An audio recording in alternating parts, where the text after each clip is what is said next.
अरे कुछ होगा तो मिलेगा ना, बेकार में अपना और हमारा टाइम बर्बाद कर रहे हो। कुछ मिला यहाँ?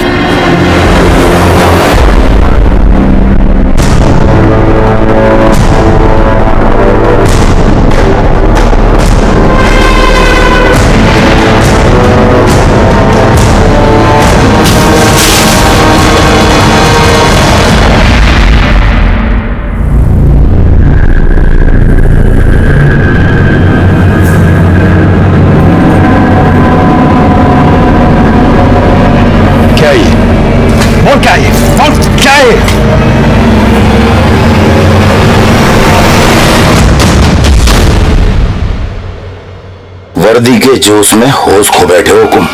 जिस दिन बाहर निकलूंगा ये वर्दी तो रहेगी, लेकिन जोश और होश दोनों छीन लूंगा। चल चल।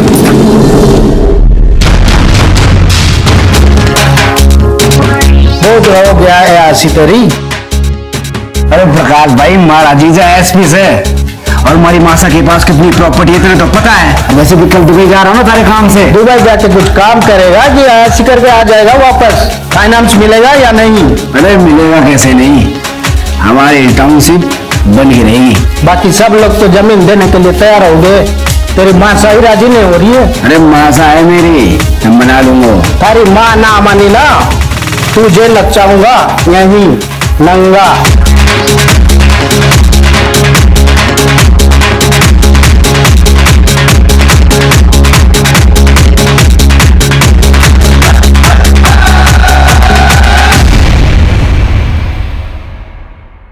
नमस्कार, मैं सीनियर इंस्पेक्टर रतन सिंह चौधरी आप सबका क्राइम पेट्रोल दस्तक में स्वागत करता हूं। हम अपनी जिंदगी बड़ी मौज में जीते हैं, बिना किसी नतीजे की परवाह किए, लेकिन उस वक्त हम भूल जाते हैं कि हमारी जिम्मेदारी सिर्फ हमारी अपनी नहीं बल्कि हमारे अपनों की भी है। और जब अपराध उनकी तरफ बढ़ता है तो वो इस दस्तक से बिल्कुल अनजान होते हैं।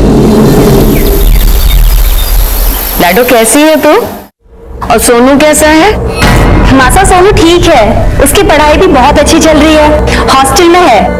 मैं ना उसकी गर्मी की छुट्टी होते ही उसे आपके पास लेके आती हूँ। लाडो एक सेकंड होल्ड कर। हिंदरी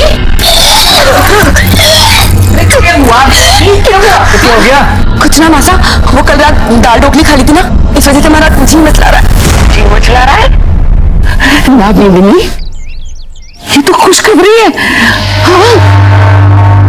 अच्छा जी, शैतानी कोई और करे और दोस्त दाल ढोकली को। 5 साल तक परीक्षा ली हमारी भगवान ने, दवा दारू वैद हकीम पूजा पाठ किसी से भी हिम्मत ना हारी मैंने, पर हमारी किस्मत में पोता लिखा था, सो मैं पोता जरूर देखूंगी। हे भगवान, हमारी जितनी वहां बनने वाली नहीं मासा, ऐसी कोई बात ना है। आपका तुझे नहीं पता, और पहले महीने में सब कुछ नहीं पता लगता। और मैं अभी आई हूँ, मने धोखा नहीं हो सकता, मने धोखा नहीं हो सकता। मेरी नींद में माँ बनने वाली से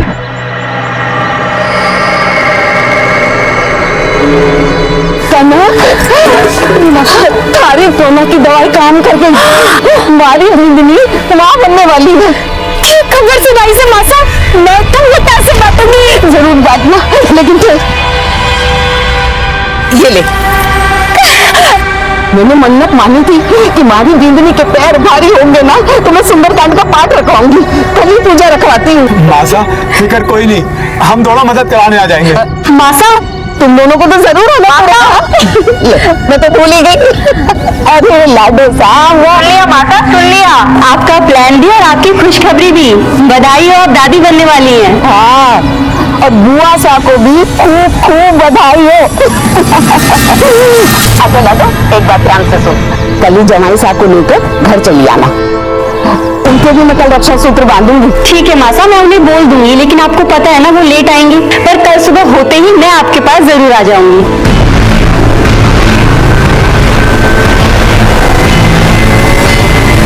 मासा,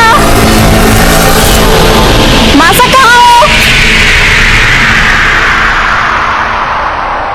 मासा, मासा, लाडो आ गई तू? मासा,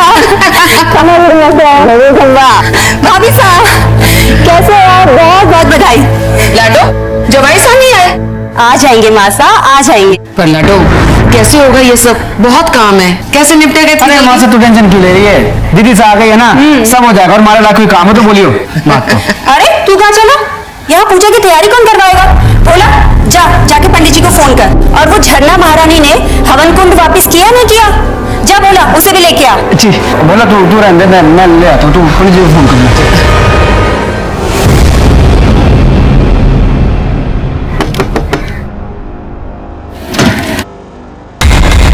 नमस्ते जी। अरे देवर साहब, भाई सा नहीं दिख रहे। वो तो नहाने गए और 15 मिनट लगेंगे। 15 मिनट में तो बहुत कुछ हो जाएगा। घाबरा हो गया है क्या? अब तो बात बनने वाला है, कुछ तो सुन के। अरे बात बनने वाला तो मिल रहा होना चाहिए ना।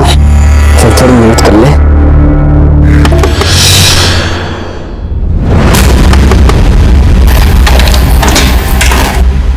अबे तू यहाँ क्या कर रहा है? आपसे अकेले से नहीं हो पाएगा, तो थोड़ी मेहनत मैं भी कर लूं। कौन सी मेहनत बे? दीदी सा ने कहा है वो कूल उठाने के लिए। जले क्या और अकेले लेके गए साले।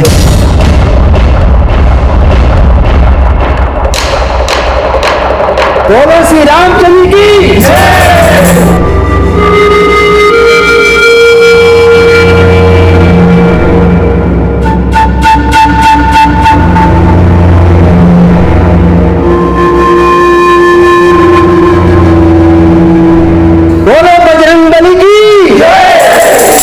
पंडित जी, सबसे पहले जमाई साहब को रक्षा सूत्र बांध दीजिए। सुन बोला, तो मुझे कुछ बताने वाला था ना? पूजा के बारे में सारे मेहमान चले जाएंगे, तब बताता हूँ।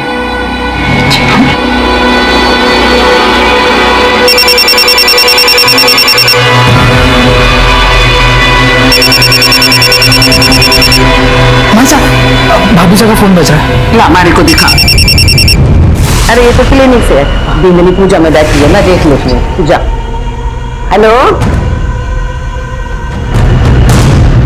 मदन। हाँ मासा आया। क्या हुआ मासा? बेटा तू पिछले महीने की 15 तारीख को दुबई से वापस आया था ना? हाँ लेकिन गया कब था? अरे हुआ क्या मासा, बता तो सही। गया कब था ये बता मुझे। 4 या 5 मई को गया था। अच्छा मासा, हमारा दोस्त प्रकाश भाई वो मैं आ जाता हूँ। आजा। प्रकाश भाई है ये, बहुत बड़े बिल्डर हैं, इनका बिल्डिंग लैंड का धंधा है, हमारे पार्टनर है। दुबई भी इन्हीं के काम से गया था मैं। मासा इनके पास टाउनशिप बनाने का बहुत अच्छा प्लान है। मतलब बहुत सारा, उसमें बहुत सारी चीजें होंगी। स्विमिंग पूल होगा, क्लब हाउस होगा। मैं जरूर बता चुकी हूँ कि ये घर और उसके आसपास की जमीन मैं नहीं बेचने वाली। आप पूजा में आए हैं, प्रसाद लेकर जाइएगा। अच्छा पल्लवी, मैं चलता हूँ। मैं आज आप यहीं रुक जाते? पल्लवी, मन तो मेरा ही बहुत था, लेकिन मुझे जाना पड़ेगा। बहुत काम पेंडिंग है झालावाड़ में। तुम रुको यहाँ पर। अपना ख्याल रखना।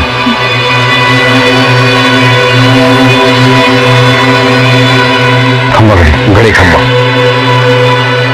अच्छा बेटी, अब हम लोग भी चलते हैं, और तू भी अपना ख्याल रखियो। हाँ, आपको परेशान होने की कोई जरूरत ना है। मासा के रहते ना भाभी साहब को कोई तकलीफ ना होने वाली। मासा पलकों में बिठा के रखने वाली है अपनी बहू को। नहीं बहन जी, हमारे से ना होगा ये सब। आप अपनी बेटी को अपने घर ले जाइए। मासा, ये आप क्या कह रही हैं? ठीक कह रही हूँ। मेरा मतलब कि बेटा अब मेरी उम्र हो गई है, हमारे से ना होगा ये सब, ना संभाल पाऊंगी मैं। और मदन, तू भी चला जा।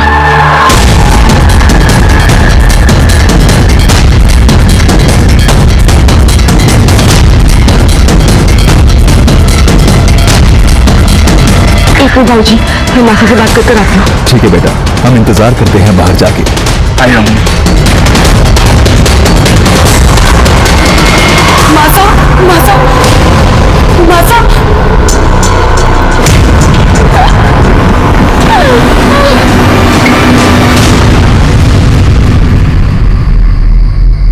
बोला, मासा ने खाना खाया? नहीं दीदी, उन्होंने खाना नहीं खाया, वो अपने कमरे में चली गई। अच्छा, वो तो मुझे कुछ बताने वाला था ना? हाँ दीदी।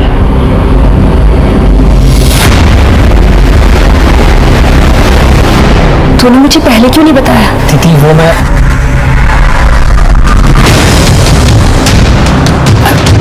अरे तू रख ना, और अगर मासा पूछे ना तो बोलना कि मैं सो गई, ठीक है?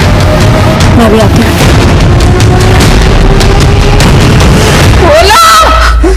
आया मासा।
कहाँ हो तुम?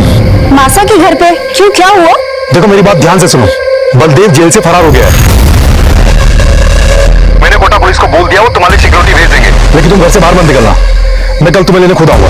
हाँ हाँ ठीक है, तुम टेंशन मत लो, मैं ध्यान रखूंगी। मासा! मासा! पल्लवी! मासा! पल्लवी! मासा! बोलो! चलिए चलिए।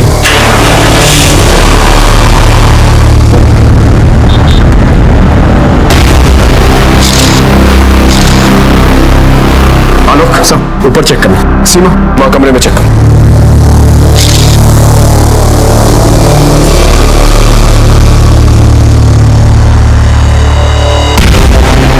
गला रोड के मर्डर हुआ। Yes sir. ऊपर सारा सामान बिखरा हुआ है, लॉकर का लॉक भी तोड़ा गया है और वहां से ज्वेलरी कैश सब गायब है। घर में एक नौकर है भोला, फिलहाल गायब है। फोन भी स्विच ऑफ आ रहा है। लाश को सबसे पहले किसने देखा और कितने बजे? सब पल्लवी जी ने, रात के करीब 12 साढ़े 12 बजे। Any sign of force entry? नहीं सर, फोर्स एंट्री तो नहीं हुई, लेकिन ये सब कुछ देख कर तो लगता है वो भोला, उसी ने सब कुछ किया होगा। ये भी तो हो सकता है मेन मोटिव मर्डर हो, और मर्डर को छुपाने के लिए चोरी की शक्ल दी गई। ये सब कुछ बलदेव भी कर सकता है। कल जेल से फरार हुआ है। सर ये सब कुछ इत्तेफाक भी तो हो सकता है। झालावाड़ के एएसपी की सास का मर्डर हो चुका है। पुलिस मौका वारदात पर पहुंच चुकी है। बड़ी ही बेरहमी के साथ एक बुजुर्ग महिला का मर्डर किया गया है। जैसे कि अभी जानकारी के हिसाब से हम आपको बता रहे हैं। सर आपको क्या लगता है बलदेव उनके साथियों का हाथ इसमें? No comments. सर अगर एडिशनल एसपी की रिश्तेदारी सेफ नहीं है तो आप आम जनता को कैसे सेव करेंगे? Excuse me. सर ये थे एएसपी अभिमन्यु सिंह राठौर जो मौका वारदात पर पहुंच चुके हैं। पल्लवी,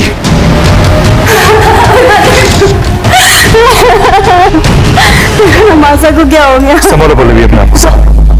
मैम से कुछ पूछताछ करो। पल्लवी टेक केयर योरसेल्फ, अपना स्टेटमेंट दोगे। Thank you sir. मैम, आपने कहा 12 बजे आपको बॉडी में, तो आप यहीं थी? कल पूजा के बाद मैं यही रुक गई थी। तो जब ये सब कुछ हुआ तो आप सो रही थी, आपने कुछ नहीं सुना? मैं उस वक्त घर पे नहीं, बाहर गई थी। कितने बजे? यही 10:30 बजे। कहाँ गई थी? मासा के लिए दवा लाने। लेकिन उस वक्त तो भोला भी घर में था, आपने उसे क्यों नहीं भेजा? क्योंकि वो सो रहा था, मैंने उसे उठाया नहीं। पूरा दिन काम करके शायद वो बहुत थक गया था, और मासा की तबीयत अचानक से बहुत खराब हो गई थी। उनको अस्थमा का अटैक आ गया था, और पास में कोई मेडिकल स्टोर भी नहीं था, तो मुझे काफी दूर जाना पड़ा। मैं तो कुछ शॉक दूं कि इस 1 से 1.5 घंटे में भोला गायब कहाँ हो गया, और उसका फोन क्यों नहीं लग रहा? आलोक, बात पता करो किसी ने कुछ और बॉडी को पोस्टमार्टम के लिए भेज दो। आपने कुछ देखा था? नहीं साहब, मैंने मैंने कुछ नहीं देखा।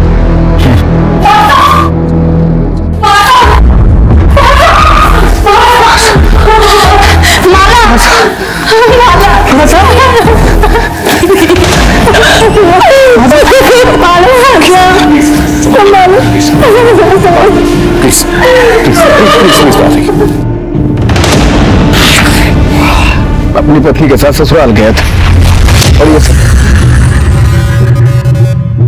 भोला कब से काम करता था आपके पास? ये कोई 7-8 साल से। उसका एड्रेस और लूटे गए जेवर और कैश के बारे में जानकारी चाहिए थी। भोला बूंदी में रहता है। मैं कल एड्रेस उसका देता हूँ आपको, जो भी गहने जेवर चोरी में सब डिटेल देता हूँ आपको। देखना यहाँ पर कोई सीसीटीवी कैमरा जिससे हमें मदद मिल सकती है। ये होर्डिंग किसकी है? सर यहाँ पर कनक और पुष्कर की वैन खड़ी होती है। देसी दवाइयों से इलाज करते हैं लोगों का और अपने आप को वैद कहते हैं।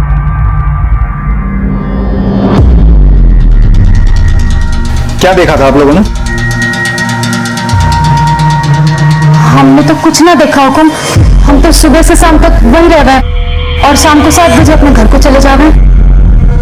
भोला कैसा आदमी? कुछ जानते हो उसके बारे में? साहब, मासा तो उस पर बहुत भरोसा करती थी, लेकिन वो आदमी भरोसे लायक ना था। ऐसा क्यों? ये बोलो हुकुम, मैंने तो उसे उस घर में ताका झाकी करते भी देखा।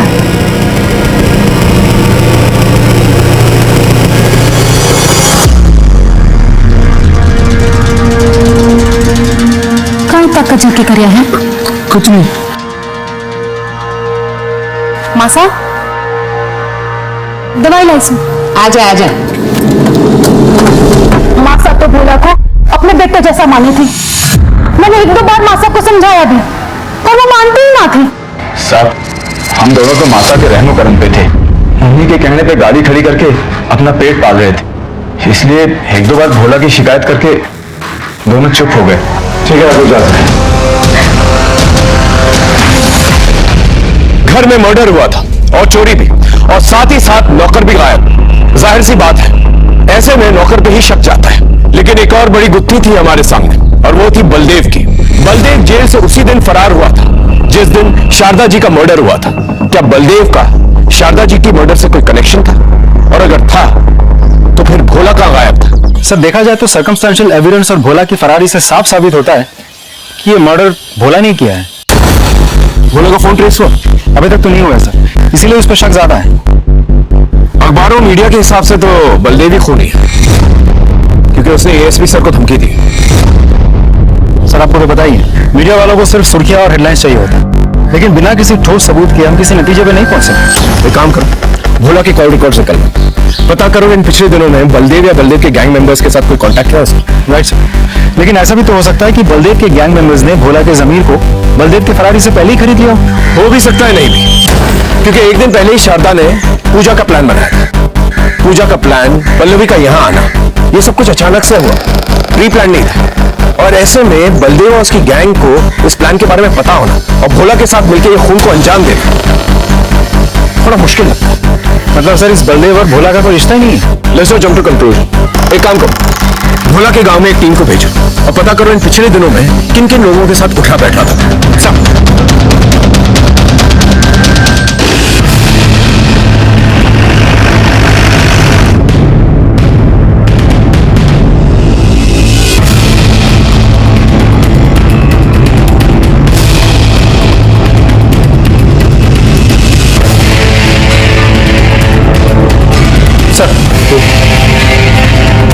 इस भोला के गांव से हमें खास कुछ पता नहीं चला।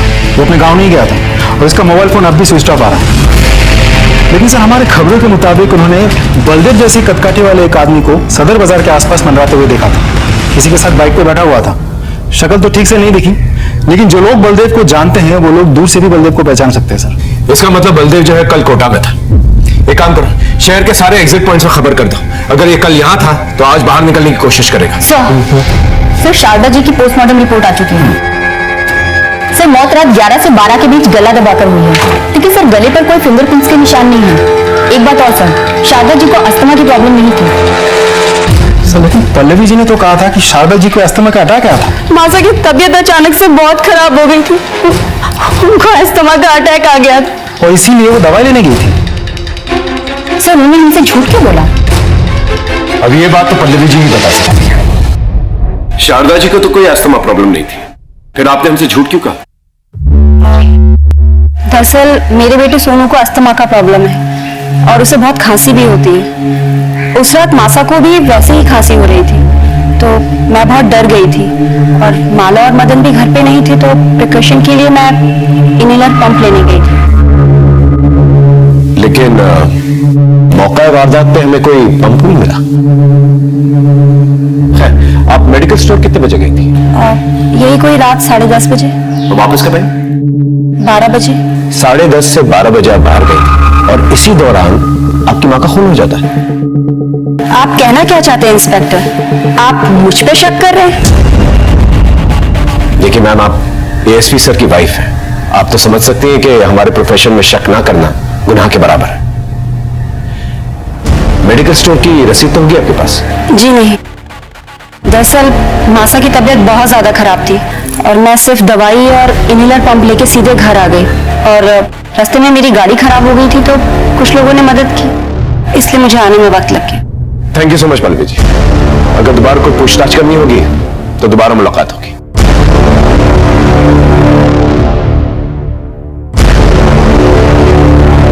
सर, ये शारदा जी के पड़ोसी है सुमित, आपसे कुछ कहना चाहते हैं। आइए बैठिए, बताइए। सर, उस दिन सुंदरकांड होने के बाद मदन और मासा के बीच कासमी हुई। फिर खरी समझ में नहीं आता, कितनी बार कहूं थारे से ये घर नहीं बिकेगा, मतलब कि नहीं बिकेगा। मासा तो समझ के नहीं। अरे मासा, काम करने का मौका मिले तो काम करने दो ना। जमीन के बदले घर या पैसा नहीं दे रहे प्रकाश भाई, पार्टनरशिप दे रहे हमारे को। पार्टनरशिप मतलब समझती है, करोड़ों में खेलूंगा। मतलब तू कहना क्या चाहता है कि मैं अपने पति की आखिरी निशानी को भी बेच दूं? पता नहीं तुम आजकल के बच्चों को हो क्या गया है, किसी भी रिश्ते का मान रखना तो आता ही नहीं है, लेकिन मैं मरते दम तक अपने पति के साथ अपने रिश्ते का मान रखूंगी। कब तक जिंदा रहेंगी? बस मदन चुप करो। अजीत जी, आप तो रहने दो, आपका तो सेट है, नौकर है, चाकर है, रुतबा है, सब कुछ तो है आपके पास। हमारे पास क्या है? हमारे कोई बड़ा आदमी बनना है तो सबको इतनी दिक्कत क्यों हो रही है? देख लोग देख रहे, तमाशा मत बना, हम बैठ के बात करेंगे, समझा? भाई साहब अभी जाइए आप। तो सुंदरकांड में उसके बिल्डर दोस्त भी आए थे, तो शायद प्रॉपर्टी का मामला है। Thank you so much. Alok, इस मदन के बारे में सारी इंफॉर्मेशन चाहिए मुझे। कहाँ जाता है, उठता बैठता है, क्या खाता है, क्या पीता है, सब कुछ। और पल्लवी जी के बारे में पता करो कि वाकई में वो मेडिकल स्टोर गई थी या कहीं और। सब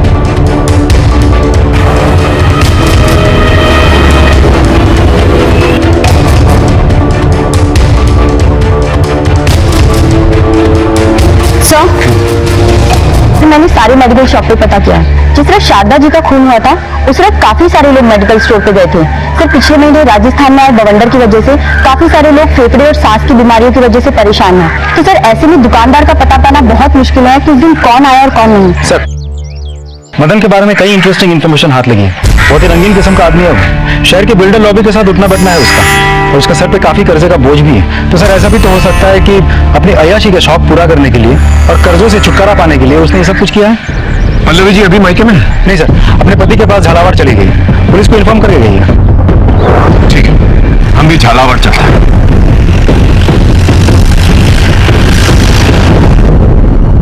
पल्लवी जी, हमें जानकारी मिली है कि मदन और शारदा जी का प्रॉपर्टी को लेकर झगड़ा हुआ करता था।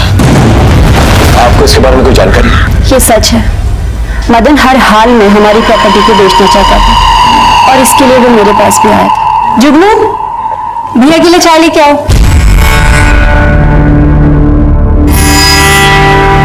थारा सही है दीदी, रुतबा और जो तारे जैसा।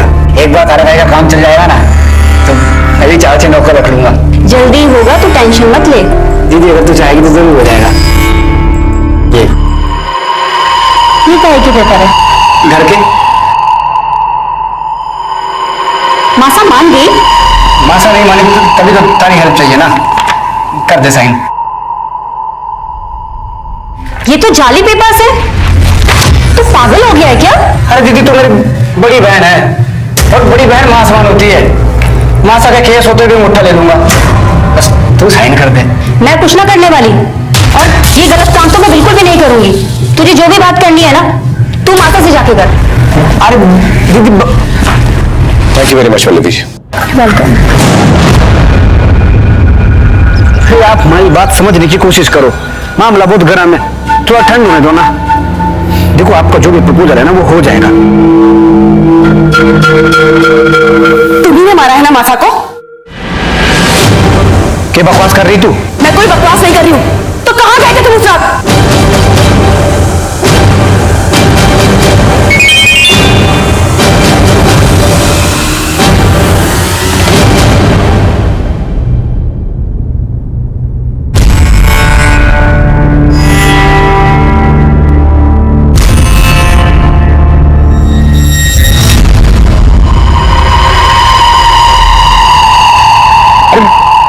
प्रकाश भाई से मिलने गया था मैं।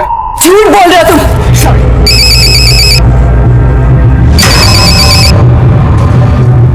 हेलो, मगर बेचना चाहता था, ये बात सच, मेरा पंगा भी हुआ था। तो ये कि आपको अय्याशी का शौक है और आपके ऊपर बहुत सारे कर्जे हैं। नहीं, ये बात मेरे समझ में ना आई। इन सब से माता की मौत का क्या रिश्ता? रिश्ते तो बनाने से बनते हैं, नहीं? चलिए मैं आपको समझाता हूं। आप कर्जे में डूबे रहते, लेकिन आपको बिजनेस करना था, इसलिए आपने सोचा कि घर बेच देता हूं, लेकिन आपकी मां इसके खिलाफ थी, इसलिए आपने अपनी मां को मार डाला और भोला को पैसे देके वहां से भगा दिया। क्यों? सच बोल रहा हूं? ओ पुलिस वाले, ये बात तारे को पता खोनी। एएसपी अभिमन्यु सिंह राठौर का साला हूं मैं। 1 मिनट में तारी वर्दी उतरवा दूंगा। आवाज नीचे और आंखें भी। अगर वर्दी पे आंख भी डाली ना तो आंखें नोच लूंगा।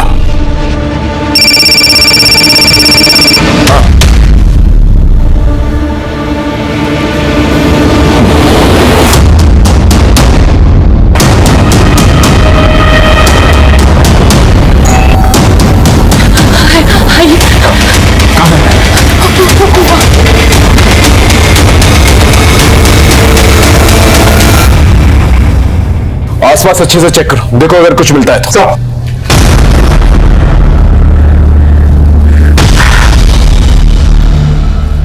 ये आपको ऐसे मिला?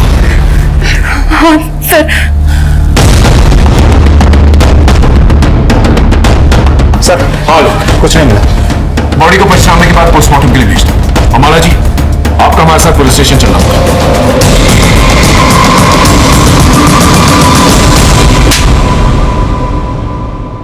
अरे बता क्यों ना देते सबको सच? बावड़ी हो गई क्या बता दूं? गाड़ी से दुखाई हो ना तो दुश्मन की जरूरत कोड़ा। हाँ बोली। इंस्पेक्टर साहब, वैसे तो मैं अपनी जबान खोलना ना चाहती, लेकिन अगर मैं अब भी कुछ ना बोल पाई तो मेरी स्वर्गीय माता की आत्मा को कभी शांति ना मिलेगी। दरअसल उस रात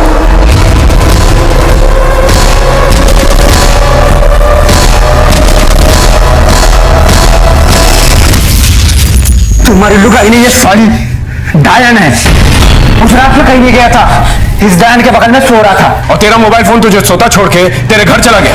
तेरे मोबाइल फोन को तेरे घर की बहुत याद आ रही थी। क्या मजाक लगा रखा है इंस्पेक्टर? तो ससुराल को आधी रात को छोड़ के अपने घर नहीं गया था। ये देख तेरी सीरिया रिपोर्ट, इसके मुताबिक 11 से 12 के बीच में तेरा फोन तेरे घर के पास एक्टिवेटेड था। अब सच सच बता, वरना अपने तरीके से उगल पाऊं। बोल। ठीक से उस रात में इसको छोड़ के गया था, मैं अपने घर नहीं गया था, झरना भाभी से मिलने गया था। हेलो भाभी साहब, क्या बात है? आजकल तुम बहुत मिस कर रही हो, मैसेज ठोके जा रही है। बावड़ी इतनी मैसेज मत कर, फंस जाऊंगा किसी दिन। मन में तो लगा था तू आएगा ही ना, जोरू का गुलाम हो गया है ना। अरे ऐसे कैसे नहीं आता? तूने मैसेज किया भाई साहब जयपुर गए, अब भाई साहब उठ तो देवर साहब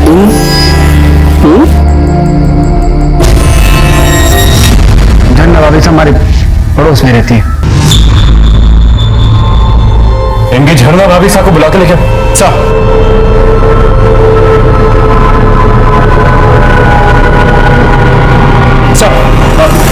अरे झरना भाभी साहब, ये लोग बोले मासा का खून मैंने किया है। प्लीज आप इन लोग को बताओ कि उस रात तुम्हारे साथ था। बावड़ा हो गया है क्या? कहीं अनाप शनाप बके जा रहा है। और कैसी भाभी सा, कौन सी भाभी सा? पड़ोसी के साथ थोड़ा सा हंस बोल लिए तो सबके सामने इज्जत उतारोगे हमारी? माना ही झूठ बोल रहा है, लेकिन सीडीआर रिपोर्ट के मुताबिक आप ही ने इसे फोन किया था। ये देखिए, इसके आपके घर आने से पहले। साहब मैं सच बोल रहा हूँ, ये देखो झन्ना भाभी ने खुद मैसेज किया था मेरे को। तुम्हारे भाई साहब घर से बाहर जा रहे हैं, आ जाओ। ये तो बाकी में सच बोल रहा है। हमें कुछ शर्म नहीं सब करते हैं। और सुन तू, हमारे घर के आसपास भी दिख गया ना, टांग तोड़ दूंगा थारी। पुलिस स्टेशन में ज्यादा मत बनने की जरूरत नहीं है, इसे बाहर लेके जाओ। सर आप नहीं मैडम, आप यहीं रुकेंगी। पर साहब मारो का ही कसूर है, माने क्यों रोका है? हो सकता है तुम दोनों ने मिलकर शारदा का खून किया। हमें शक है तुम लोगों को। इनकी अच्छी तरह से खातिरदारी करो, और जब तक सच ना बोले ना, उनका स्वागत सत्कार करते रहे। जाइए, चलिए लेके जाओ। आइए।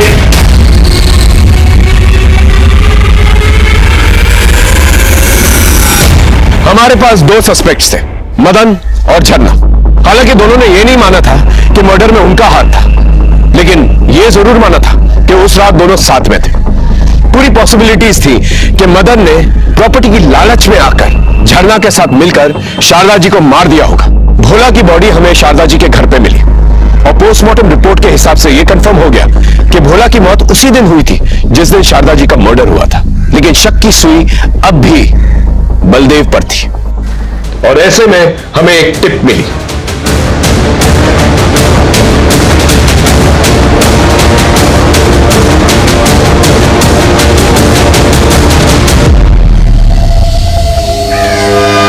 चूहे बिल्ली का खेल खत्म।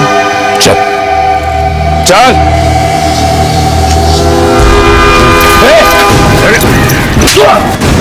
साहब साहब साहब साहब मैंने कुछ नहीं किया, साहब मैंने कुछ नहीं किया, साहब साहब के बाद साहब तुम्हारे मारे को सच बोल। साहब मैंने कुछ नहीं किया, साहब कुछ नहीं किया तो चूहे की तरह बिल में छुप के क्यों बैठा था? सबको पता है साहब, अभी मंडियों की सास को किसी ने जान से मार दिया। अब आप लोग तो मारे ऊपर ही सब करते ना। साहब नहीं गया था शारदा के घर पे? गया था, लेकिन साहब अभी मन्नू की बीबी को मैं मार नहीं पाया। मतलब? साहब गया तो मैं जान से मार नहीं था, लेकिन अभी मन्नू की सास को नहीं, बल्कि अभी मन्नू की बीबी पल्लवी को मार ली। मैंने उसके घर के बाहर उसका इंतजार भी किया, और जैसे वो घर से बाहर निकली मैं उसके पीछे निकल पड़ा। मैंने उसका बहुत दूर तक पीछा किया, लेकिन हाईवे पर पता नहीं वो कहाँ चली गई अचानक से। सिंह, अच्छी तरह से तोड़ो इसे, जब तक ये सच ना बोले। आपको क्या लगता है सर, ये बलदेव सच बोल रहा है या कहानी बना रहा है? हो सकता है कहानी बना रहा। इतना तो तय है कि पल्लवी केमिस्ट शॉप पे नहीं गई थी। तो फिर कहाँ गई होगी सर? सब मैं सच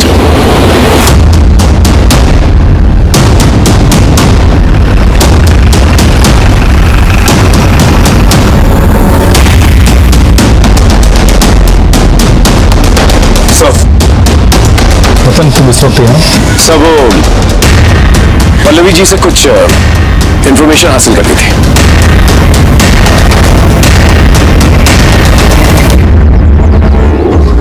पल्लवी रतन है तो तुमसे कुछ सवाल करना चाहता हूँ। Go Ratan. Thank you sir.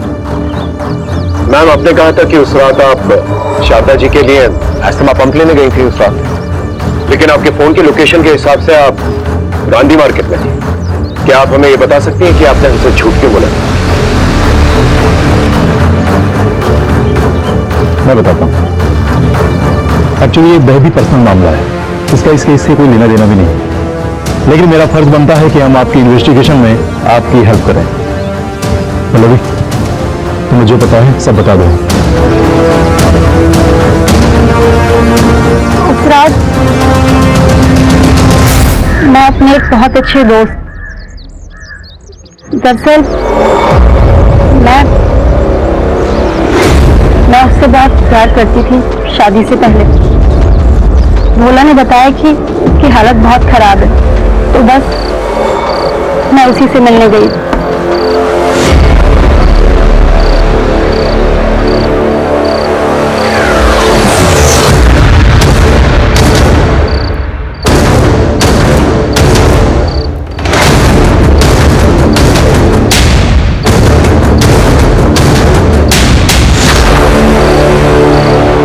आखिरकार मैं क्या करूँ पल्लवी?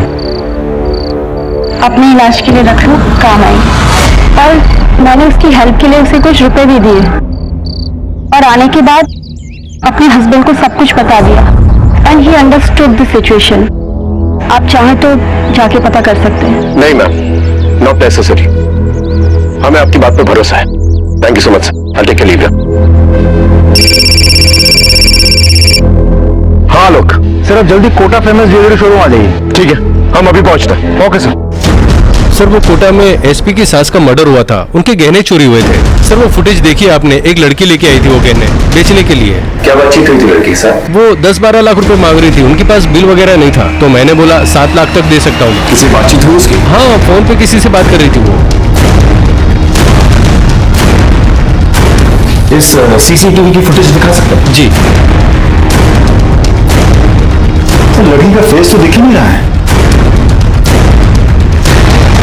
ये लड़की कैश लेने कब आएगी? 6 बजे तक आएगी सर। एक काम कीजिए, इसे कैश दे दीजिए। जी। आप फिक्र मत कीजिए, हम उस पर नजर रखेंगे। Thank you. Okay sir.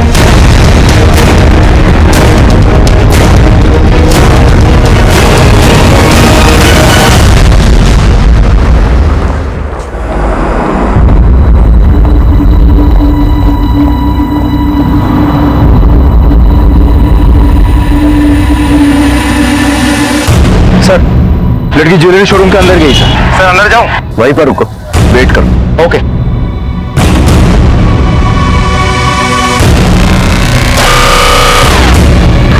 Sir लड़की अभी भी शोरूम से निकली, पीछा करूं? पकड़ लूं उसे? नहीं, अभी नहीं, वेट। सर लड़की आपकी तरफ जा रही है। Sir I think we lose the target sir. मैं पीछा करूं? I said wait. Seema, target तुम्हारी तरफ आ रहा है। Be alert. Yes sir.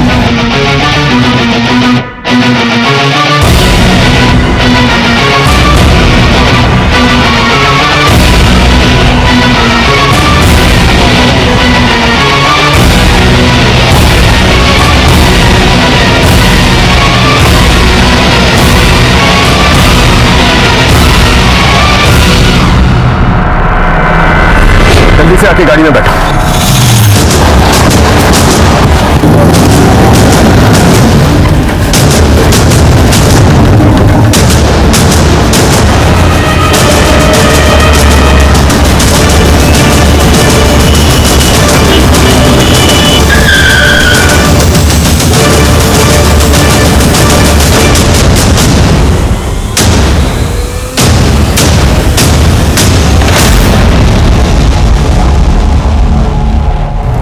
Sir मैंने ना मारा मासा को। तो फिर इनके साथ क्या कर रही थी? ज्वेलरी बेचने नहीं गई थी आप? सर हमारे बच्चा माँ है और मासा को लगता था कि मैं इन दोनों की जड़ी बूटी से मां बन सकूं, इसलिए इन्होंने मारे को वो जड़ी बूटी दी और उससे मारे को नशा हो गया और इन्होंने हमारा फायदा उठाया। चिल्लो दवा पी जाओ। अरे खास थारे वास्ते ये, P low P low.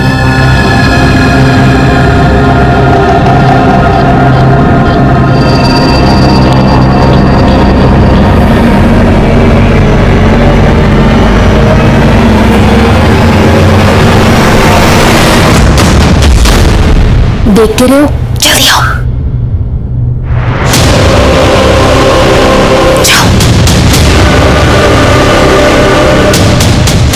Sir मैं तो ये बच्चा चाहती ही ना थी, पर माता को पता चल गया कि मैं पेट से हूँ और तभी माता ने सुंदरकांड के पाठ रखवाए और सब रिश्तेदारों को बुला लिया और उसी बीच माता को डॉक्टर का फोन आया। भाभी का फोन भेजा है। ला हमारे को दिखा। जी डॉक्टर ने जी। नहीं मैं शारदा बोल रही हूँ। हाँ बताइए, टेस्ट की रिपोर्ट आ गई? क्या रहा? सब ठीक है। अब 12 हफ्ते हो गए तो कोई टेंशन भी नहीं है। कितने हफ्ते? 12 हफ्ते 3 महीने करीब। 3 महीने? अच्छा ठीक है डॉक्टर ने जी। 3 महीने? ये कैसे हो सकता है?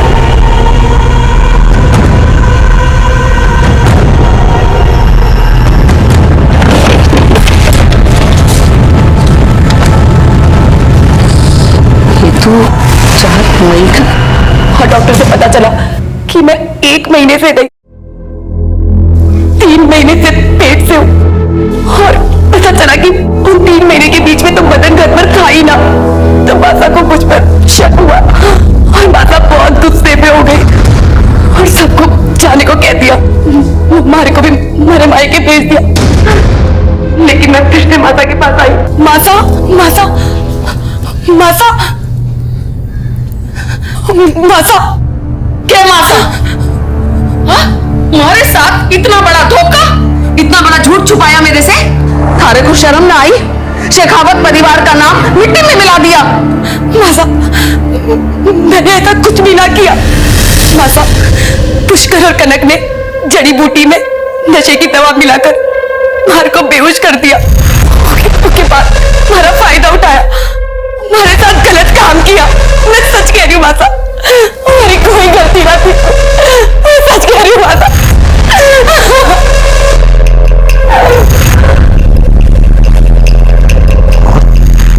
उसी रात भोला हमारे घर आया।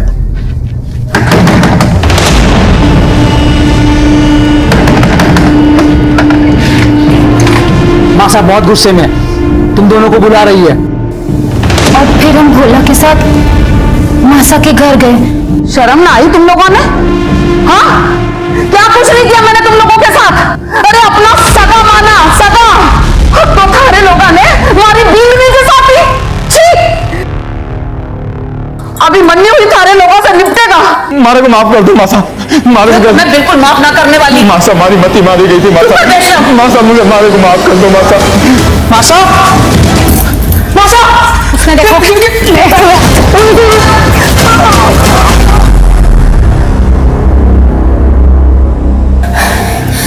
भीतर में छुपा दो उसकी लाश में।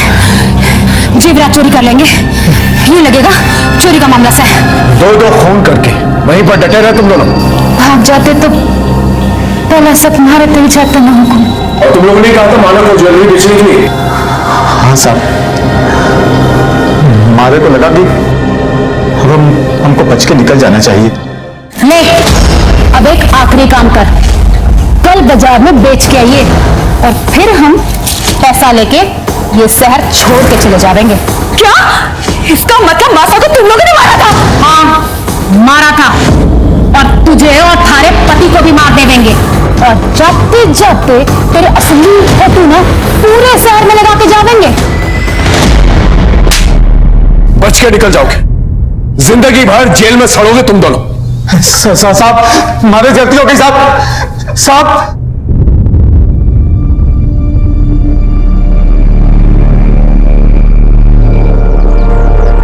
पुष्कर और कनक दोनों को उनकी सजा मिल चुकी थी, लेकिन कहीं ना कहीं कसूर माला का भी था। मैं मानता हूं माला के साथ एक बहुत बड़ा अपराध हुआ था, पुष्कर ने उसका रेप किया था। लेकिन अगर माला ने पहले ही पुलिस कंप्लेंट करवा दी होती तो आज शारदा और भोला दोनों जिंदा होते। हम गलत करने वालों से डर कर, उनके आगे कमजोर पड़कर, ना ही सिर्फ हम उन्हें मजबूत बनाते हैं बल्कि अपनी और अपने परिवार की खुशियां और उनकी जिंदगी उनके हाथों में दे देते हैं। फिर वो जिस तरह से चाहे उसका इस्तेमाल करते हैं और फायदा उठाते हैं। याद रखिए, हर एक जुर्म एक बड़े अपराध की दस्तक होती है। तो अगर आपके साथ कुछ गलत हो रहा है तो उसी वक्त उसके खिलाफ आवाज उठाएं। सर, गांधी मार्केट के बैंक में रॉबरी हुई है, हमें तुरंत निकलना होगा। Okay sir. देखते हैं हमारे आज के एपिसोड की दूसरी कहानी।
किसने पहली बार देखा?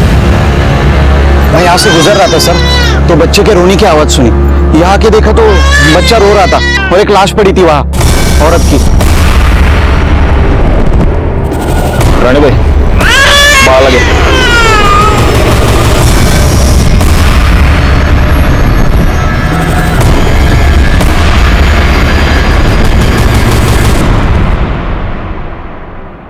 गला घूंट कर मारा गया है। गले पर निशान देख रहे हो? कुछ पता चला ये कौन है? जी सर, पता किया। ये प्रोस्टिट्यूट है, हाईवे पे धंधा करती थी। बैकवर्ड, पिछले हफ्ते में जिस औरत की डेड बॉडी मिली थी वो भी तो प्रोस्टिट्यूट थी। जी सर। ठीक है, फॉरेंसिक को बुला और इसकी लाश पोस्टमार्टम के लिए भेज दो। सर।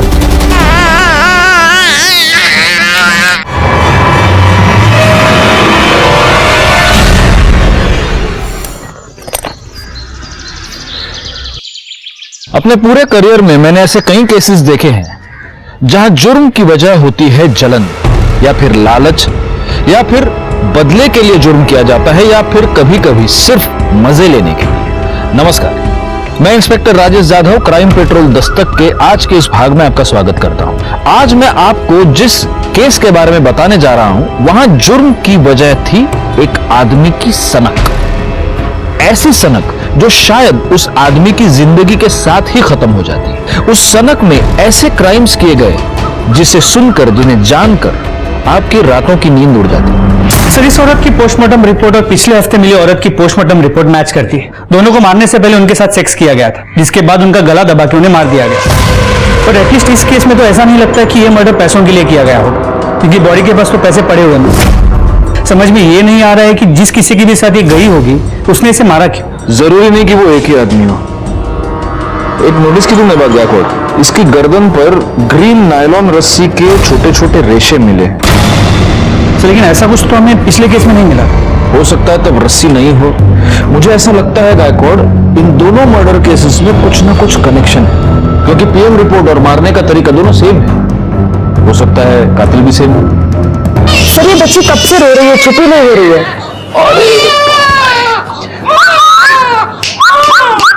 ए सोनो, इधर हंसी। माँ की गोद की आदत पड़ गई है इसको। गायकवाड़, एनजीओ वालों को बोल दो कि इसको आकर ले जाए। जी सर, बता दिया।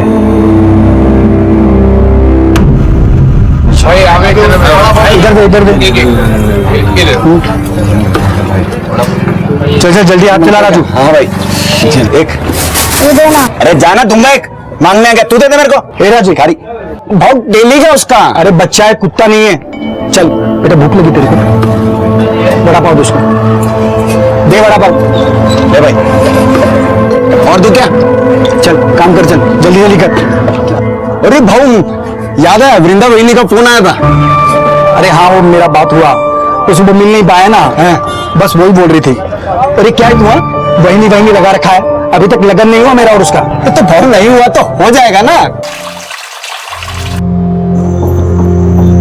आई, जो महेश अंकल ने चॉकलेट दी थी ना, वो मुझे दो ना। चॉकलेट चाहिए तुझे? देती हूँ।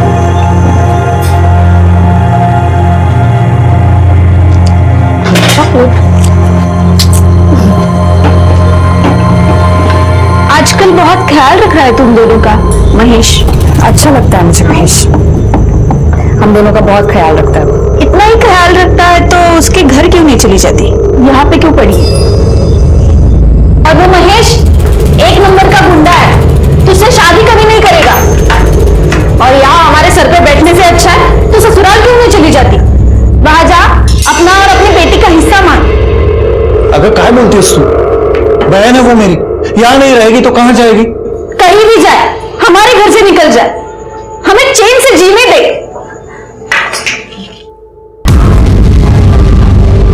लो, नाम लिया और हाजिर हो गए। इन्हें लेने आए हो, लेके जा, जा।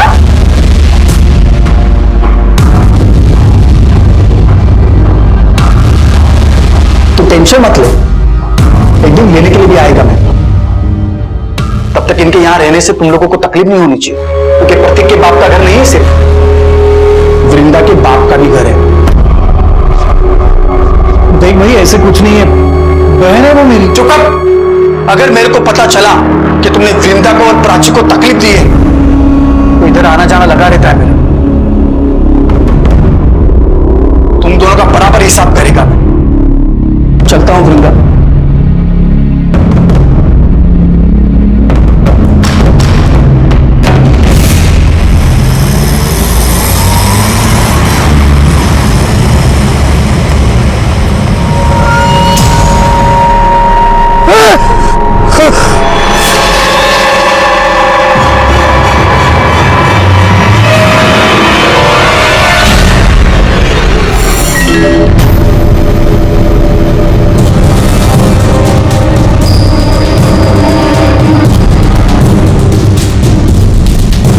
पर निशान देख रहे हो, इसको भी गला घोंट कर मार दिया जाए। मतलब चांसेस है कि ये भी प्रोस्टिट्यूट हो सकती है। अगर ये है तो फिर ये कोई ऐसे सीरियल किलर का काम है जो सिर्फ प्रोस्टिट्यूट्स को अपना टारगेट बना रहा है। मगर वो इन्हें मार क्यों रहा है? क्या मोटिव हो सकता है?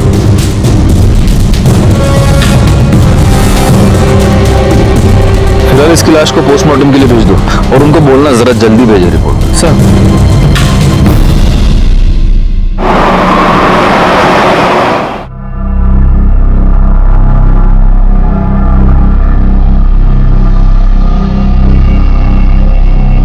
मंग्या की आई कह रही थी आज हाईवे पे एक और औरत की लाश मिली। चांदनी, हसीना और अब पिंकी। ऑफ कोर्स ये इनके असली नाम तो नहीं होंगे। 3 प्रोस्टिट्यूट्स का मर्डर हुआ है और वो भी हाईवे पर जहां कोई सीसीटीवी कैमरा नहीं है। बहुत ही प्लानिंग से ये सब कर रहा है गायकवाड़।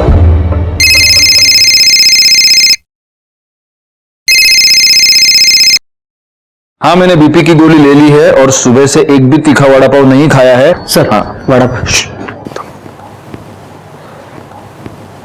हाँ, टीवी क्या है टीवी पे?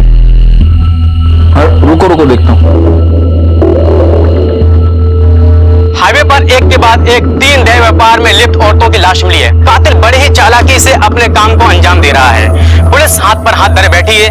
तकरीबन 10 दिनों में 3 औरतों का कत्ल हुआ है और पुलिस है कि उनके कान पर जू तक नहीं रेंग रही है। मैं कैमरामैन आकाश के साथ लाइक खान। काम संभली है सभी। चलो टीवी बकता है। शोभा, ये बताने के लिए फोन किया तुमने मुझे? अरे बाबा, रिपोर्टर अपना काम कर रहा है, मैं अपना काम कर रहा हूँ। हाँ चलो, रखो फोन अभी। हाँ, अरे तुम्हारी कसम, मैंने सुबह से एक भी वड़ा पाव नहीं खाया है। हाँ चलो, अरे रखो बाबा, रखो। हाँ चलो, ओके बाय। अरे सर, क्या है? अभी तो आपने कसम खाई है। हाँ, तो सुबह से एक भी वड़ा पाव नहीं खाया, अच्छी कसम खाई है मैंने, अभी खा रहा हूँ। सर, हाँ, पिंकी की पोस्टमार्टम रिपोर्ट। सर, फिर से वही, मारने से पहले उसके साथ सेक्स किया गया था और गले पे ग्रीन नायलॉन की रस्सी के रेशे मिले। मतलब मर्डर वेपन एक ही है, ग्रीन नायलॉन की रस्सी। एक काम करो, हाईवे पर सिविल में पेट्रोलिंग बढ़ा दो। इससे पहले वो किसी और का खून करे, हमें उसे पकड़ना ही होगा। तू भड़क क्यों रहा है? अरे भड़कू नहीं तो और क्या करूं? तू काम पे लगी और मेरे को मालूम तक नहीं। अरे मैं तुझे बताने वाली थी, तुम्हें छुपाकर नौकरी थोड़ी करती मैं। अरे मेरे को यह समझ में नहीं आ रहा कि तेरे को नौकरी क्यों करनी है। तेरे को देता है ना मैं सब, तेरी बेटी का भी ख्याल रखता है मैं। मुझे पता है कि तू ख्याल रखता है, लेकिन मैं नौकरी प्राची के लिए कर रही हूँ। जिधर को तू काम पे लगी उधर का सेठ कैसा है? अच्छा आदमी है वो, तू परेशान मत हो। अच्छा मुझे लेट हो रहा है, मैं चलती हूँ। ठीक है? ठीक है। ये देखिए मैडम, ये बहुत प्यारी साड़ी है जी।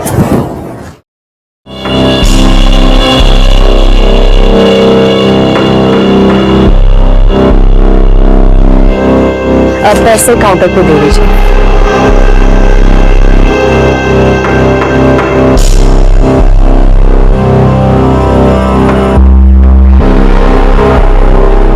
एक बात कहूं जी? वो साड़ी तो कस्टमर ले गई, लेकिन वो साड़ी जब तुम अपने बदन पर ला कर दिखा रही थी, तो देखा मैंने, बहुत खूबसूरत दिख रही थी।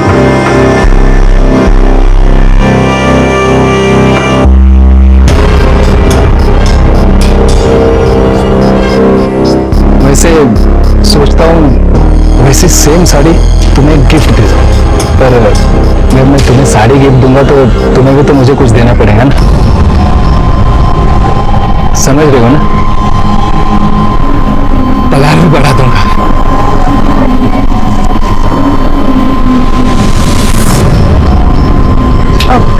वो मैंने आपको बताया था ना, मुझे घर जल्दी जाना है आज। मैं जाऊँ क्या? हाँ हाँ जाओ ना, लेकिन जो मैंने कहा ध्यान में है ना।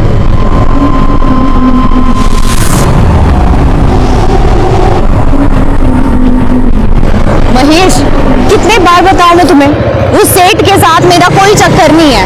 मैं बस अपने काम से काम रखती हूँ। देखा तेरा काम से काम में, कैसे दांत फाड़ फाड़ के हंस रही थी तू। मुझसे कुछ नहीं है महेश। वो खुश था क्योंकि मैंने आज सेल अच्छी की थी। वो बस मेरी तारीफ कर रहा था। देख, तू अगर मेरे को धोखा देगी ना तो मैं महेश, मैं तुम्हें धोखा क्यों दूंगी? मैं हमेशा तुम्हारे साथ रहूंगी, कहीं छोड़ के नहीं जाऊंगी तुम्हें। सच्ची? हाँ।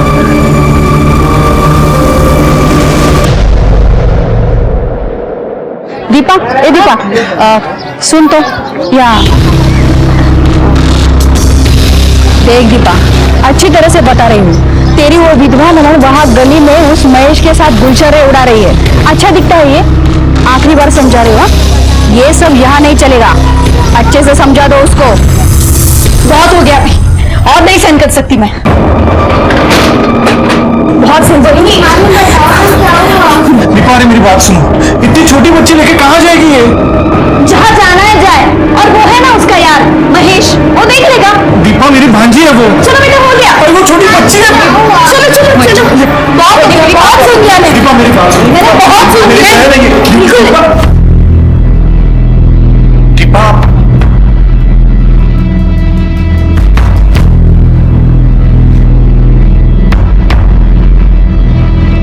अरे राजू, भाव ये राजू है, महेश के ठेले पे काम करता है।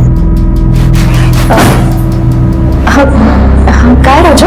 वो क्या, वो भाई भाव ने अभी प्राची के लिए ये गिफ्ट खरीदा, तो उन्होंने बोला कि ये दे देना, ये चॉकलेट भी दे देना और बड़ा पाव भी है प्राची के लिए।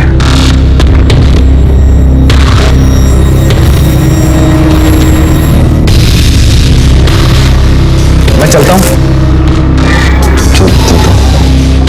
देखा, अब ये और इसका यार हमें हमारे घर से कब निकल देगा ना, पता भी नहीं चलेगा। बहुत हो गया ये।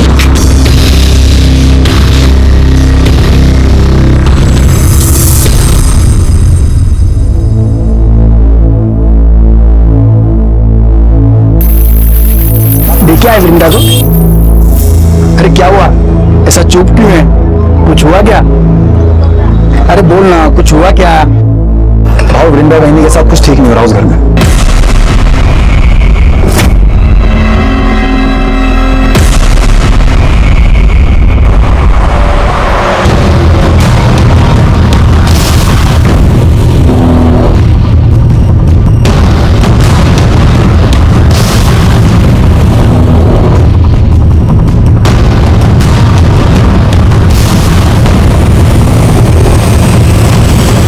कितनी अच्छी फिल्म थी ना।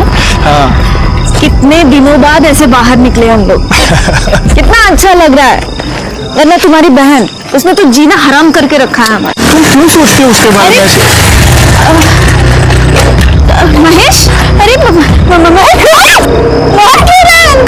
तो शुरू थप्पड़ मारा है, इसके आगे सोच भी नहीं सकता कि मैं क्या करेगा। समझा दे तेरी बाइकों को कि अगली बार वृंदा के सामने ऊंची आवाज में बात हुई थी ना, काट के इधर ही गाड़ देगा मैं तुम दोनों को, समझा ना?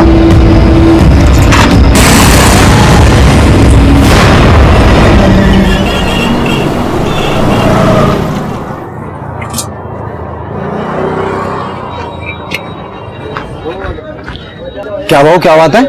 हाँ, आज आप इतनी जल्दी आ गए सुबह सुबह? अरे दिन में काम से जाना है, सोचा जल्दी जाके गाड़ी लगा देता हूँ, लेकिन देखना गाय गाय में पूरा तेल गिर गया। अरे बाबा बिंदास जाओ। अरे आप बिंदास जाओ, मैं संभाल लेगा। जाओ, पक्का संभाल लेगा ना? हाँ आप बिंदास जाओ, मैं संभाल लेगा सब। दो, ठीक है।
एनजीओ वालों को इन्फॉर्म करो कि बच्चे को लेकर गए।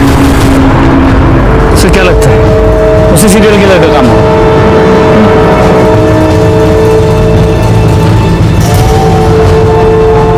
या तो वो हमसे 2 कदम आगे चल रहा है या हम बहुत स्लो है।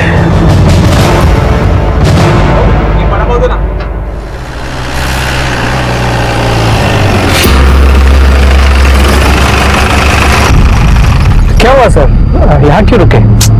दिमाग काम नहीं कर रहा। वडापाव खाते गायतोंडे सगळ्यांसाठी वडापाव सांगा हा आणि माझ्यासाठी एक्स्ट्रा चटणी आणि मिरची। अरे सर आप ये क्या कर रहे हैं? आपके लिए वड़ा पाव मना है, वो भी तीखा। मेरे लिए थोड़ी है, तुम्हारे लिए मंगा रहा हूँ। आओ वड़ा पाव बन। हाँ, और एक में थोड़ा ज्यादा चटनी डालना और मिर्ची भी लेना। हाँ सर ठीक है।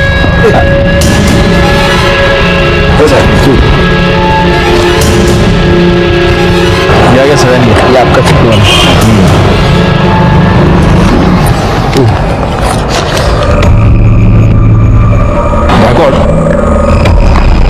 इस औरत के गले पर जो रस्सी के निशान थे उसमें भी अगर हमें वो ग्रीन रस्सी के ट्रेसेस मिलते हैं और अगर इस औरत के साथ भी मारने से पहले सेक्स किया गया है तो ये कंफर्म उसी सीरियल किलर का काम है। और शायद सीरियल किलर को पता चल गया कि हमने ये सायन पनवेल हाईवे पे पेट्रोलिंग बढ़ा दी, इसलिए उसने अपना अगला शिकार ये पनवेल खपोली हाईवे पे ढूंढा है। लेकिन अगर ऐसा है तो इसका मतलब ये कि वो आदमी यहीं का आसपास का लोकल आदमी है, इसीलिए उसे हमारी हर मूव के बारे में पता चलता। पैसे दिले? चलो चलो बैठो बैठो।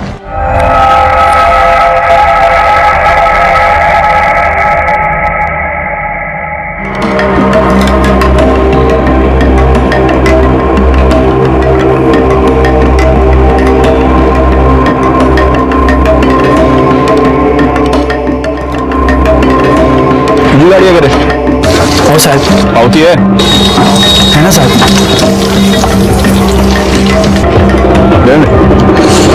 अच्छा बना था वड़ा पाव, क्वालिटी मेंटेन रखना। जी सर। वड़ा पाव महेश वड़ा पाव।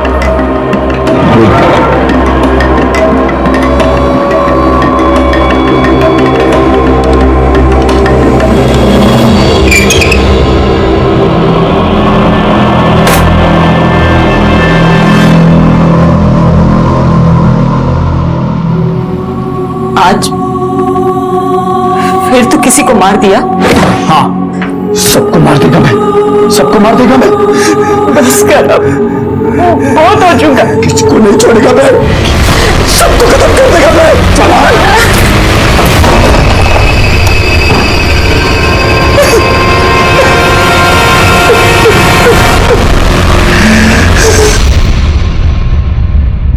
सर ये जो लास्ट बॉडी हमें मिली है, सुना है इसका नाम रानी है, नहीं हो सकता है कि ये भी गलत नाम हो। और इसके साथ भी मर्डर से पहले सेक्स हुआ है और इसकी गर्दन पर भी ग्रीन नायलॉन रस्सी के ट्रेसेस मिले है ना। मैं तुमको कह रहा हूँ गायकवाड़, इन चारों का खून एक ही रस्सी से एक ही आदमी ने किया है। लेकिन सर डीएनए रिपोर्ट के मुताबिक इन चारों औरतों में जो सीमन सैंपल मिले हैं वो अलग अलग, मतलब सेक्स वर्कर होने की वजह से इन्होंने शायद सेक्स किसी और आदमी के साथ किया है और इन्हें मारा किसी और आदमी ने।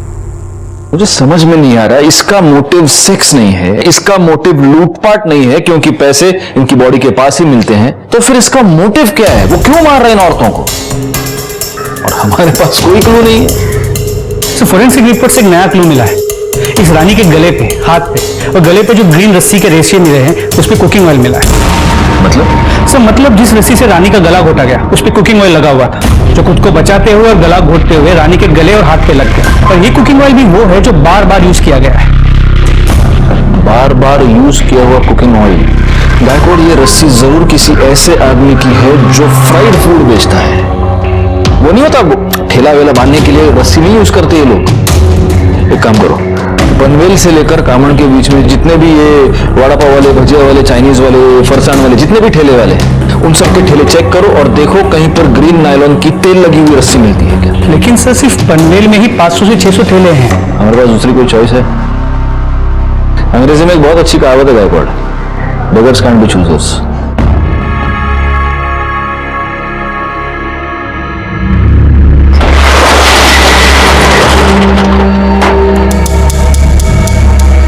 शटर क्यों बंद किया? तुमने तो कहा था ना कि बदले में कुछ दोगे तो अब ना मत करना। चलो मेरे पास, देखो बिल्कुल मैं चिल्लाऊंगी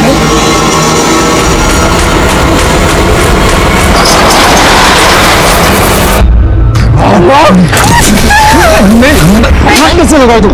हाथ कैसे लगाओ? मैं गलती हो गई, मैं गलती हो गई, मैं क्या देगा तेरे को? एकदम को देगा तेरे को मैं वापस नहीं, छोड़ दो वापस नहीं करेगा, छोड़ दो वापस नहीं। क्या नशा करता है तू निकल बिरदा। बोला था ना मैं, बोला था ना नौकरी करने की जरूरत नहीं है। देखा ना क्या हुआ, जबरदस्ती कर रहा था वो हरकत। अरे तेरे को लाख बार समझाया कि ज्यादा हंसने बोलने का नहीं। प्रॉब्लम सिर्फ उसकी नहीं है, तुम सारे आदमी एक जैसे होते हो। एक अकेली औरत देखी नहीं कि सहारा देने के नाम पे उसका फायदा उठाने की कोशिश करते हो। जिसे देखो वो मेरी लाइफ को कंट्रोल करने में लगा पड़ा है। घर में वो वही नहीं है, दुकान में वो गिरीश और यहाँ तुम। मुझे नहीं रहना है, मैं जा रही हूँ।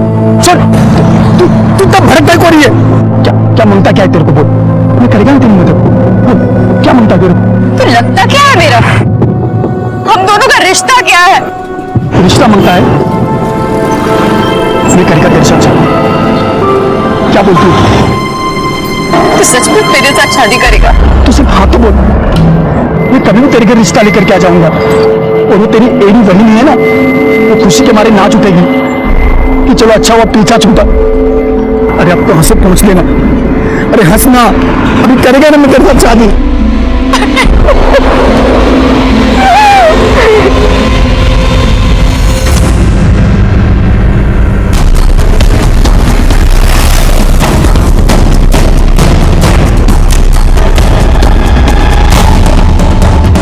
ये रस्सी कहाँ से आई तुम्हारे पास? साहब वो मैंने कुछ दिन पहले खरीदी थी। प्लास्टिक बांधना पड़ता है ना, नहीं तो बारिश में पानी अंदर आ जाता है, इसलिए। छिड़के नहीं सर, ग्रीन नायलॉन की रस्सी ढूंढनी है, पीली नहीं। Okay sir. साहब मैं तो इधर भाखड़े पर ही था, ये रस्सी तो बहुत पुराना हो गया है, मेरे को नया लेने का था। कहीं ऐसा ना हो कि अभी बांधा और अभी टूट जाए। उसमें से थोड़ा सैंपल के लिए हम लेके जा रहे हैं, ठीक है? ठीक है साहब। सर हम लोग यहाँ तक आए हैं तो जादव सर के लिए एक महेश का वड़ा पाव लेते हैं, चटनी डाल के। ठीक है चलेगा। गौली छिड़के, तुम लोग बाकी की दुकानें चेक करो।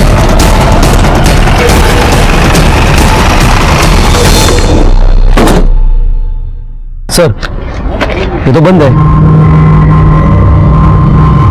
किसे? ये महेश किधर गया? बंद किया? साहब महेश भाऊ ने आज जल्दी बंद किया, उनको किधर काम से जाना था आज। बहुत ज्यादा प्रेशर बना था हम पर इस केस को सॉल्व करने का। समझ नहीं आ रहा था क्या करें, क्योंकि इस केस में कोई भी सॉलिड लीड नहीं थी हमारे पास। कहने को इंफॉर्मेशन तो बहुत थी, लेकिन उसके आधार पर किसी भी नतीजे पर पहुंचना मुश्किल था, सिवाय इसके कि एक सीरियल किलर था जो हाईवे पर एक के बाद एक सेक्स वर्कर्स का खून कर रहा था। और तभी एक ऐसी घटना घटी जो इस प्रोस्टिट्यूट वाले एंगल से अलग थी।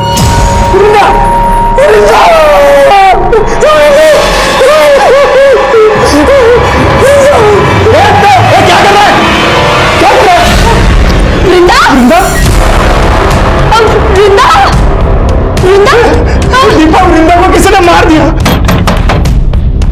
वृंदा को क्या हो गया? तुम्हें अंदर किसने बंद किया? मैं अंदर खेल रही थी और बाहर से किसी ने कड़ी लगा दी।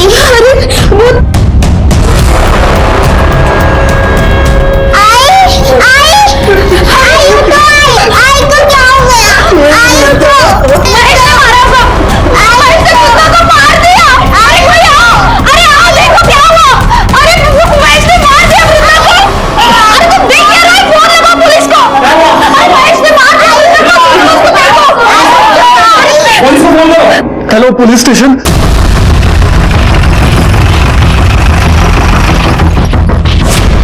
चलिए हटिए।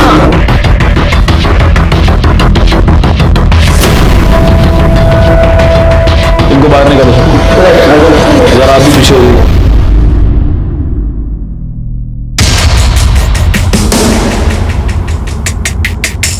बैकवर्ड।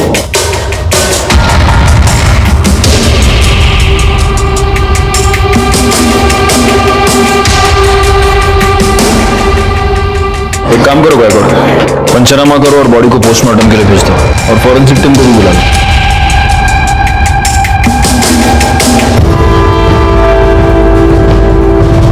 तू वो वड़ा पाव वाला है ना?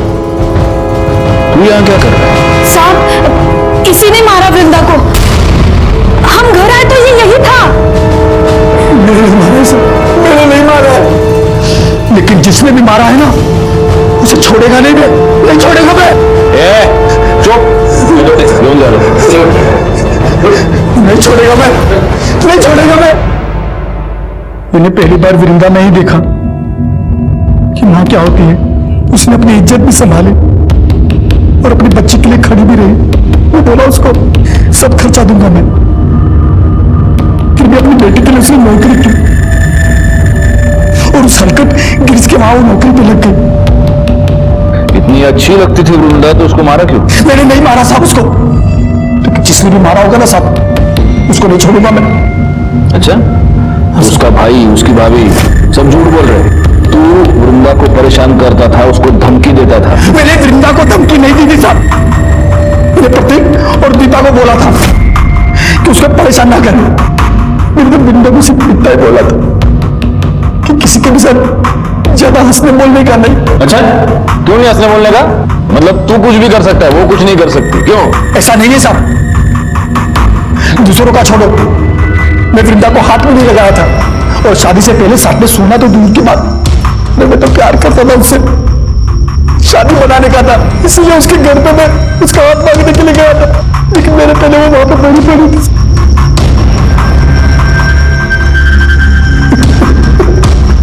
हाथ मांगने गया था?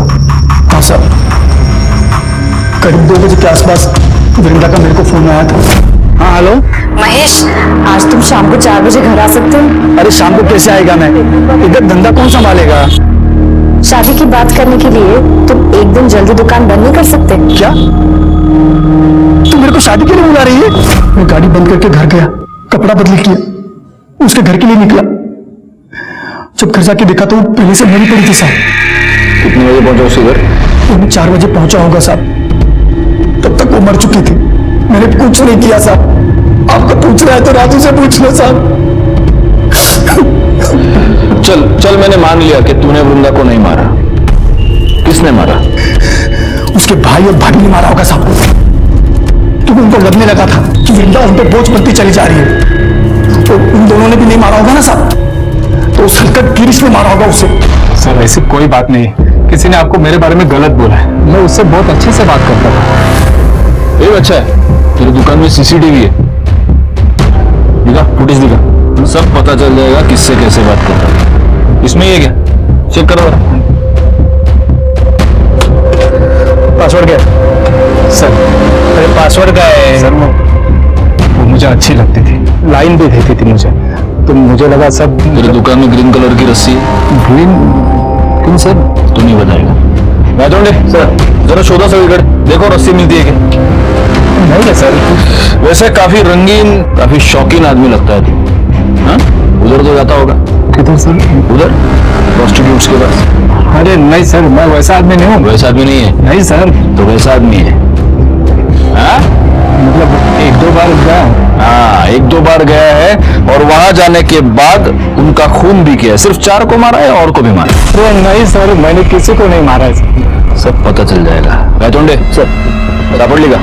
नहीं सर, दुकान चेक कर लिए और काउंटर भी देख लिए, कहीं ग्रीन कलर की रस्सी नहीं मिली। बोला ना सर, नहीं है सर कुछ।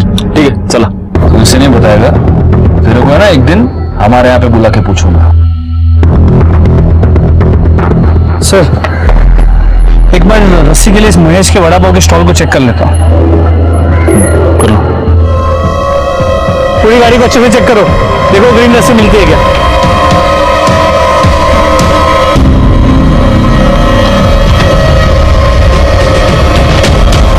नहीं है सर। सर, वृंदा की पोस्टमार्टम रिपोर्ट, इसके मुताबिक वृंदा के गले पे भी नायलॉन के ग्रीन कलर के रस्सी के ट्रेसेस मिले। मतलब हो सकता है कि ये भी उसी सीरियल किलिंग का हिस्सा हो। लेकिन वृंदा तो प्रोस्टिट्यूट नहीं थी और उसका मर्डर हाईवे पर नहीं, उसके अपने घर में हुआ है। जी सर। सर, हमने महेश के कॉल रिकॉर्ड्स को चेक किया। वो सच कह रहा है, वृंदा ने उसे 2 बजे फोन किया था और वृंदा के पोस्टमार्टम रिपोर्ट के मुताबिक उसकी मौत दोपहर 2 और 3:30 के बीच हुई है। महेश की मोबाइल लोकेशन के मुताबिक इस दौरान वो अपने घर पे था। महेश अपने घर से 3:30 बजे निकला और 3:45 बजे वो वृंदा के घर पहुंचा। वृंदा के भाई प्रतीक ने हमें 3:55 को फोन किया और हम वहां 4:15 बजे पहुंचे। सर ये सब देखते हुए मुझे लगता नहीं है कि महेश ने वृंदा को मारा हो। और सर हमने महेश के वड़ा पाव की गाड़ी को भी चेक किया, वहां पे हमें कोई ग्रीन कलर की रस्सी नहीं मिली। वो तो रस्सी है गायकवाड़, वो तो गायब की जा सकती है, हटा दी जा सकती है। एक काम करो, महेश के साथ वो जो लड़का काम करता है उसको उठाओ, वो हमें बताएगा वहां रस्सी थी या नहीं, और अगर थी तो अब कहाँ है। साहब महेश भाव तो बहुत अच्छे आदमी है साहब, कितना मदद किया, मेरा काम दिया, मेरे को खोल दिया इधर मेरे को, मैं उनकी वजह से हूँ यहाँ पर। अरे लेकिन एक बात बता, ये तेरा महेश भाऊ दिमाग से एकदम सटका हुआ आदमी है, कितना गुस्सा आता है उसको। अभी देखना, गुस्से गुस्से में मार दिया ना वृंदा को। साहब महेश भाव नहीं मार सकते वृंदा वहीनी को साहब, मतलब वो तो उल्टा चाहते थे उनको, ऐसा मतलब प्यार करते थे। कितना कुछ किया उन्होंने उनके लिए, मैंने देखा, मेरे सामने कितना कुछ किया, कितना कौन कहा। हाँ मैंने देखा। ठीक है।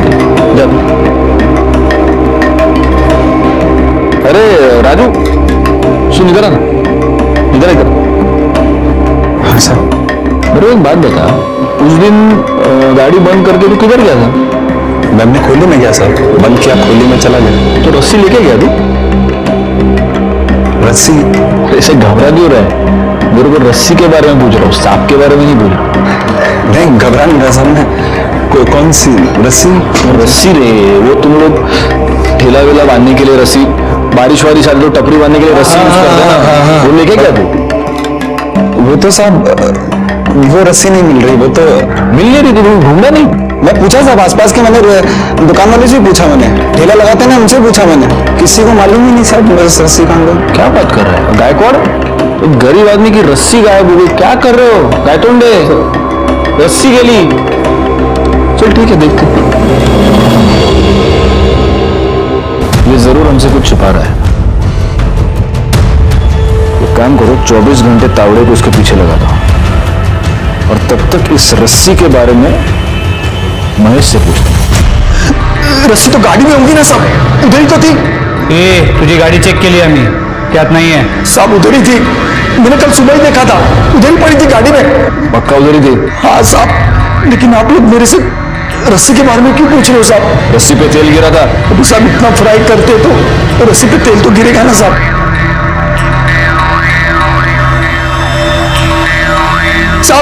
साहब अभी तो आपको पता चल गया ना मैंने कुछ नहीं किया है साहब, फिर से मेरे को छोड़ दो साहब। और साहब मैंने कुछ नहीं किया है साहब। सर गिरीश के कॉल रिकॉर्ड सर, इस कॉल रिकॉर्ड के मुताबिक वृंदा के मर्डर के वक्त मतलब दोपहर को 3:20 से 3:35 के बीच ये गिरीश वृंदा के घर के आसपास ही था। उतना देना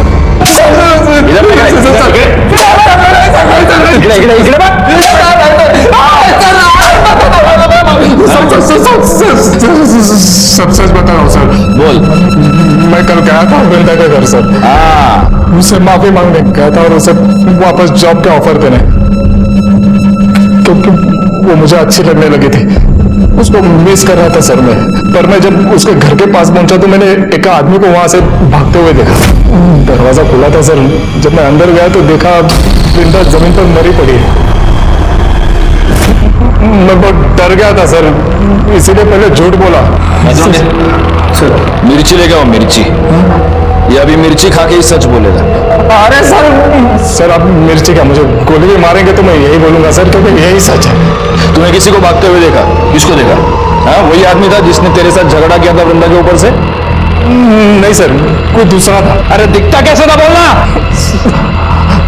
सर 24-25 साल का आदमी था, लंबी नाक की पतली दाढ़ी थी सर, दुबला पतला था। ये था? हाँ सर यही था।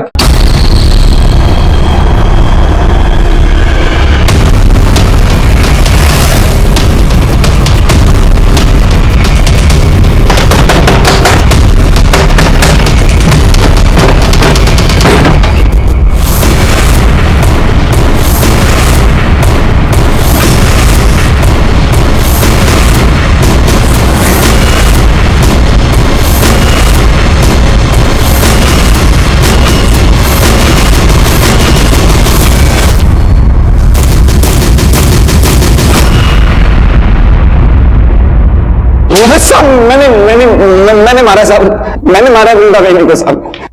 वो दिन जब बाबू दुकान बंद करके गया तो मैं रस्सी लेके बहनी के उधर चला गया था साहब मैं।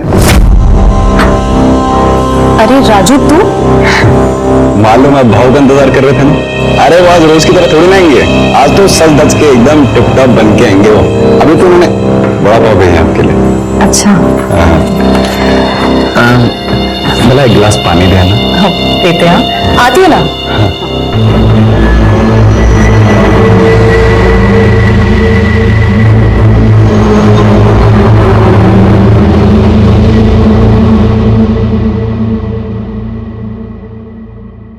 अरे ये कहाँ गया?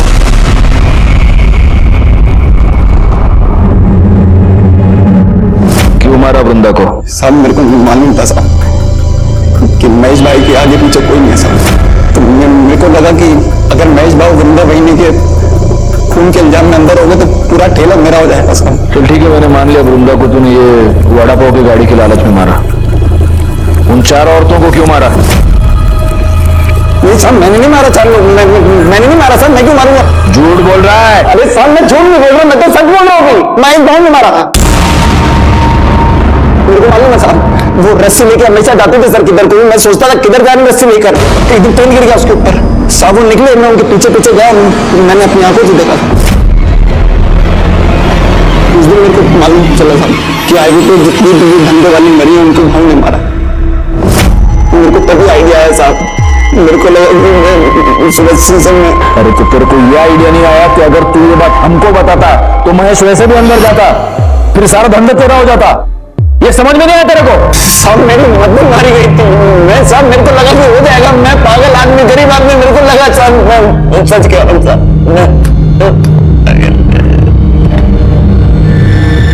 महेश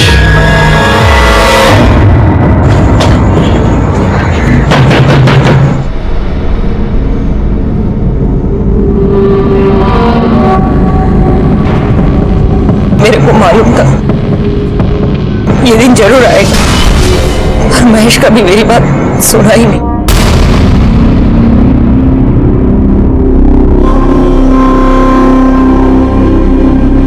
इसका मतलब आप ये जानती हैं कि हाईवे पर जिन औरतों के खून हो रहे हैं वो आपका बेटा ही कर रहा है। जी साहब। तो आपने ये बात कभी पुलिस को बताई क्यों नहीं?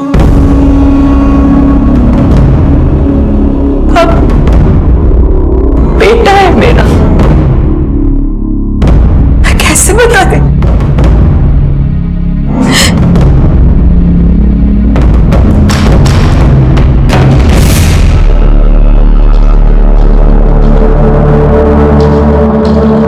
कभी मैं भी इनमें से इसको मालूम चल गया तुमसे, मुझसे नफरत करता है। क्या कर रहा है महेश? सब कुछ मालूम है ना तुझे, फिर क्यों शादी करके उस लड़की की जिंदगी बर्बाद कर रहा है? चुप कर, उसके लिए मैं है, वो तेरी तरह नहीं है, वो मर भी जाएगी ना तब भी खुद को नहीं बेचेगी।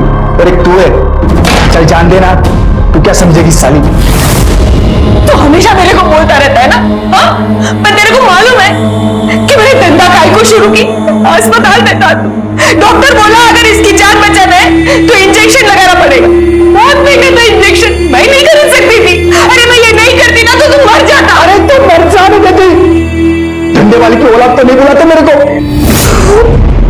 और इन सबको भी मेरी वजह से मारता है। आपसे नफरत करता है मतलब वो सेक्स वर्कर्स से नफरत करता है, इसीलिए ये सब कर रहा है।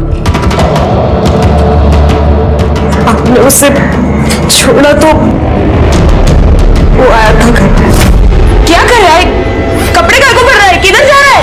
जा रहा हूं मैं, लेकिन तू ये मत सोचना कि तेरी जात वाली को मारना बंद कर दूंगा मैं। जब भी कभी मेरे को लगेगा ना कि पुलिस मेरे तक पहुंचने वाली है तो उससे पहले तेरे को पक्का मारेगा मैं। तू आखिरी होगी। मतलब वो आपको, अपनी माँ को मारने आएगा? अगर बोला है जरूर आएगा।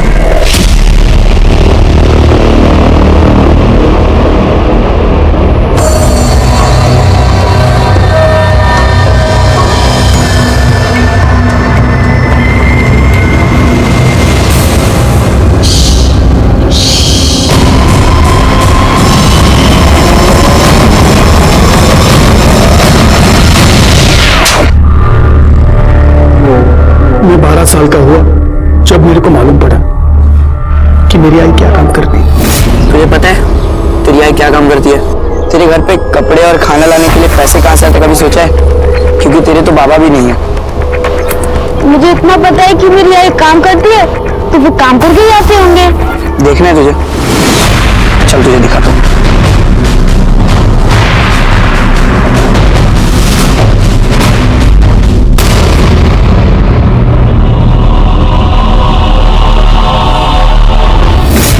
सभी धंधे वाली उनकी पूरी जात से मेरे को नफरत हो गई। सबको खत्म कर देना चाहता था ताकि फिर से कोई बिना बाप के नाम वाला महेश की तरफ पैदा ना हो।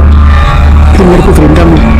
मेरे को लगा सब लोगों के माफी मेरा भी एक नॉर्मल लाइफ हो सकता है।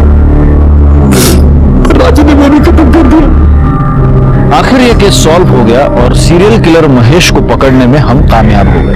बड़ा दुख हुआ उन बेकसूर औरतों के लिए जिन्हें महेश ने मार दिया था, क्योंकि भले ही महेश की अपनी एक दुखी कहानी थी, लेकिन उन औरतों की हालत भी कोई बहुत अच्छी नहीं थी। 150 रुपए के लिए वो अपने आप को बेचने पर मजबूर थी।